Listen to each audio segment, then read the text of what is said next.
Hey guys, welcome to the second episode of the Bryan Raeburn experiment. So the experiment's on me, you, the world, everything going on in the world at the moment. Thanks for joining me, and this episode is all about buzzwords around relationships. Now, we've all been in relationships, right? Past, present, or possibly obviously in the future. Maybe some, maybe not. Do you know what I mean? The good, the bad, the ugly, the exceptional, the amazing. I think, if you've been in relationships before, and you've broken up, obviously it wasn't meant to work. So I want to touch on some of these buzzwords that are going around at the moment. It's been common practice in my world. So I just want to throw them out there and see your feedback, your thoughts. So make sure you subscribe to our YouTube channel, like and share, that type of thing. So this is our second one. We're just giving it a crack. We've had some good feedback. I think the only negative feedback was from one person that, it's not worth mentioning, to be honest. So let's just keep moving. Okay, so let's talk about phubbing. What is phubbing? Do you know about it? Do you not know about it? I only recently was made aware of it, and it's quite an interesting one. So let's talk about phubbing. Phubbing or phone snubbing involves ignoring someone in favor of paying attention to your phone. Though it's a common habit, experts caution it can ruin your in-person relationships. Research has shown that phubbing can lead to marital dissatisfaction and emotional distance. Okay, I've been a phubber. Absolutely. I've been called out on it a couple of times. I'm trying to be better at it, better not at it. Do you know what I mean? So, so you might be, doing work or just scrolling Facebook, Instagram, YouTube, or searching for something, buying something online, and your partner's talking to you, but you're so engrossed in your phone that you can't even hear them. Now, I've done this to my kids. They're playing on the PlayStation or watching something on their iPad or whatever. And I'm sitting across the room and I'm like Kramer from Seinfeld. He wouldn't move. So then I started doing these yelping noises, like, yeah! No reaction, because the guy is so focused, you see. He can just block out anything that's going on around him. See that? And I don't know how many times I did it. It must have been 5, I think, wasn't it, my love? So. Yes, yeah. I mean, it's just something to be aware of when you're out there in the world and you're in a relationship. It's definitely something that it's there. People get engrossed in their phones. I'm a phubber. I've been called out on it. So I'm just trying to be a better person by not phubbing as much. So I leave my phone and try and engage my partner a little bit more. Now, I'm not the expert on relationships. I'm not the expert in my relationship, and even so, sometimes I'm not the expert. I'm being called out on it. So I'm just trying to be as real as possible for you guys out there, just to let you know that phubbing is a real thing. Okay, let's talk about gaslighting. Gaslighting. Gaslighting is a form of manipulation that often occurs in abusive relationships. It is a covert type of emotional abuse where the bully leads the target, creating a false narrative, making them question their judgments and reality. Now this is an interesting one for me. Everyone's got their own opinion on whatever. Do you know what I mean? Someone might have an opinion about the football score or how someone played or whatever, but this gaslighting thing, it's open to suggestion in my eyes. Do you know what I mean? It's to try and cover up something. That's the thought of the other person. The gaslighting is a new word. It came out recently, and I've heard it, and so I looked it up, and I was having a conversation with someone about gaslighting. And look, if you're the gaslighter or you're the gaslightee, which one is it? You could flip it both ways. So that one in my mind is open for conversation. Throw the comments out there. I'm sure everyone's had it. Everyone's thought about it. Whether you've been the gaslighter or the gaslightee, let us know. Breadcrumbing. Breadcrumbing happens when someone gives you just enough time and attention to keep you interested. But the breadcrumbers don't want to commit. Instead, they manipulate so that you are left wanting more. Responding inconsistently and not following up about plans are clear signs of breadcrumbing. Who the fuck's not a breadcrumber? Everyone's a breadcrumber. Well, everyone's thinking they're a breadcrumber. I'll text you. You don't text me right back. What have you been doing? Who are you with? Where have you been? What are you doing? You know, who are you speaking to?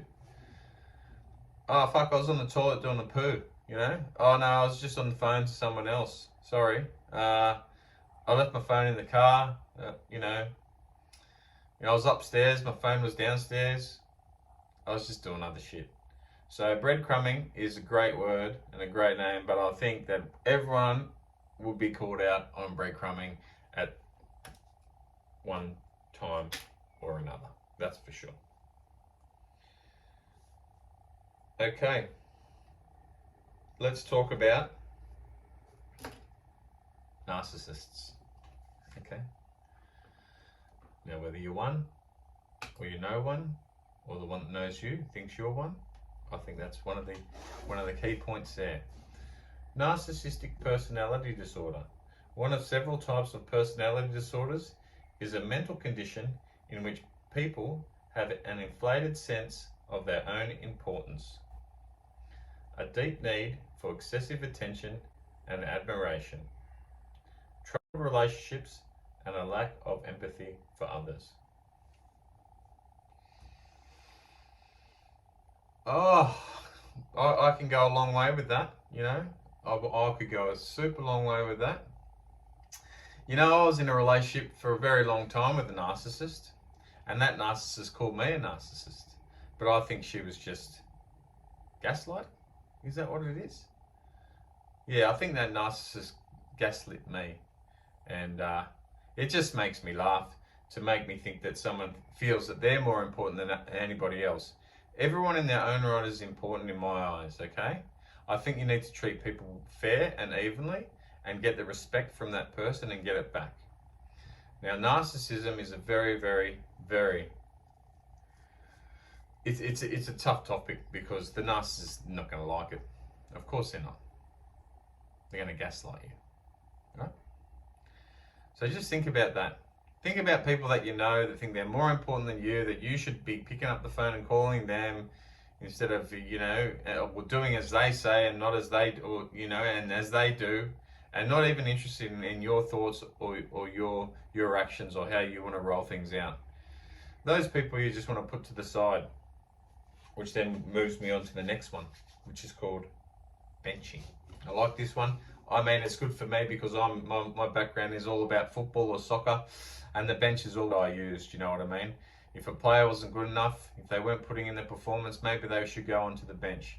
But if they're not putting enough work in, they're going to go to the second grade. And then possibly if they go again, they're going to go to the second grade bench. But let's talk about benching. So it must have been around for ages if I know about it. But benching, referred to the courtside bench over a parkside one. Benching is when you put a potential relationship on ice in favour for a more promising one. If you have two on your radar, one is giving you better vibes. You might bench the other by easing off the pedal and talking less, and then come back to them if the other option falls through.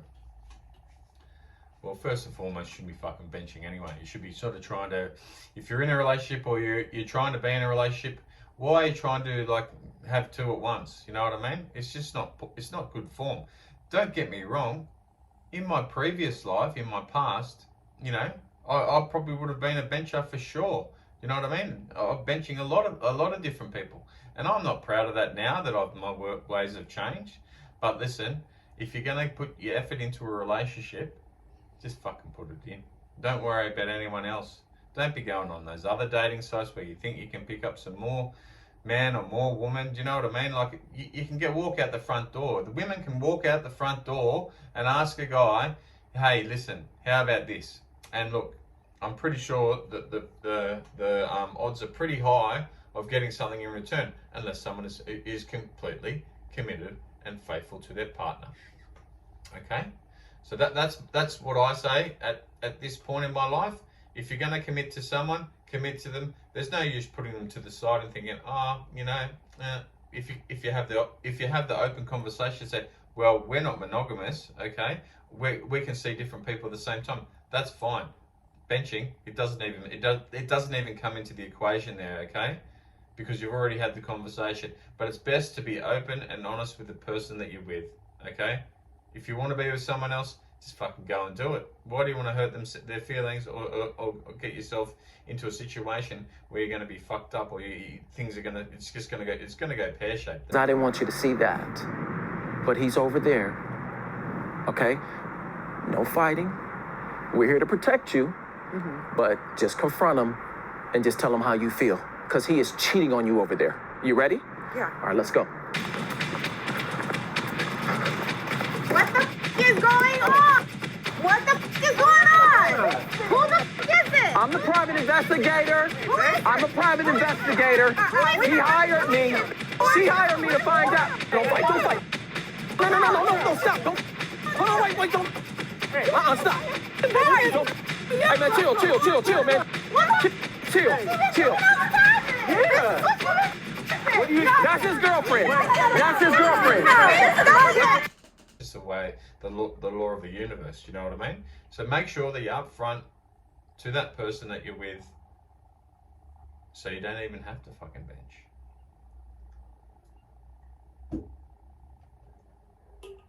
Okay. The next one's called cookie jarring. Never heard about this one, but I like the sound of it as well. Cookie jarring, the reverse form of benching. If you've been seeing someone that you have yet DTR, that is define the relationship, and then find out they've been seeing someone else behind your back, you've been cookie jarred. That's it. Keeping you handy in case the other person doesn't work out. Same shit as before, but I love these names, you know what I mean? It just makes me laugh. Whoever comes up with these names and these concepts, it's just general stuff that we all know that it's been happening in the past, or or it just happens. But I love the names. Absolutely love the names. Like I said before, if you're going to be committed to someone, say, listen, are we exclusive, or are we seeing other people? What's the scenario? If you don't like them seeing other people, then you shouldn't be seeing that person. If they want to see other people, just fucking move on. Do you know what I mean? But if you want to be with that person, just be with them and enjoy the fruits of that. And if it doesn't work out, there's no need to fucking bench them or put them in the cookie jar, if you know what I mean. Okay, the last one I've got today, because that's all I got. I'm just going to keep it short and sweet. It's only, around the 20-minute mark, hopefully. It's called love bombing. Love bombing. Picture this. You're really getting along well with the person you've just started dating. The chemistry is good, the conversation is cracking, and they are showering you with more affection than Jay-Z did Beyonce post Lemonade. They initiate talks of trips, buy you gifts, compliment you, call you to say hello, and it goes on like this for a few weeks or months, and then nothing. Dear friend, you've just been love bombed.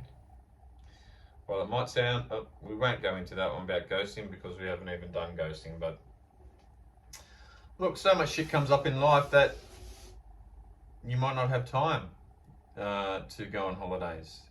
Maybe you've been on holidays, maybe you've got a new job or a new business or whatever it might be, or you can't travel because of COVID, because you're not vaccinated.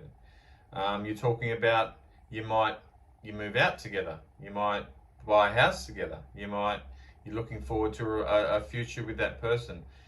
Look, I think this one's on the fence. I think one person might be thinking one thing and the other person might be thinking another thing, and the situations may not be as they are wanted. For example, like being able to get away from work for 5 days. Maybe one person has got a more flexible job, or they work for themselves and they can put that time aside to go on holidays more. But I guess in relation to this, if you're going to put the effort in to be with someone and you want to go and have some time away, plan in advance. Okay, plan in advance so you can work around the work, the jobs, the scenarios, the sporting events, whatever it might be, whatever's going on out there. And just try and be as open as possible as you can with your partner. Now, myself, I try to be open and honest with my partner as much as I feel I can. Look, to that person, sometimes it might not be enough. It might be indifferent. So, you know, I have to apologize for that because I'm not on the same frequency as her at that stage. However, I just want to continue to work and be love and love all, especially the one I'm with. So, hey, listen, thanks for joining me on the second edition of the Bryan Raeburn Experiment. That's right. I don't want to be like Joe Rogan. He's the experience. We're the experiment. We're experimenting on each other. Now, listen, anyone out there who wants to jump on and have a bit of a laugh and a bit of a chat, please feel free. Or next time, it's going to be me again. I'll pick another subject and we'll just go from there. So, thanks for joining us. Make sure you like and subscribe and share it out to all your mates and have a bit of a laugh. Talk shit. Give me comments, good, bad, whatever. I don't even care. You know, I'm just wanting to get the voice out there and hopefully resonate with some people in the world. So, yeah, take care.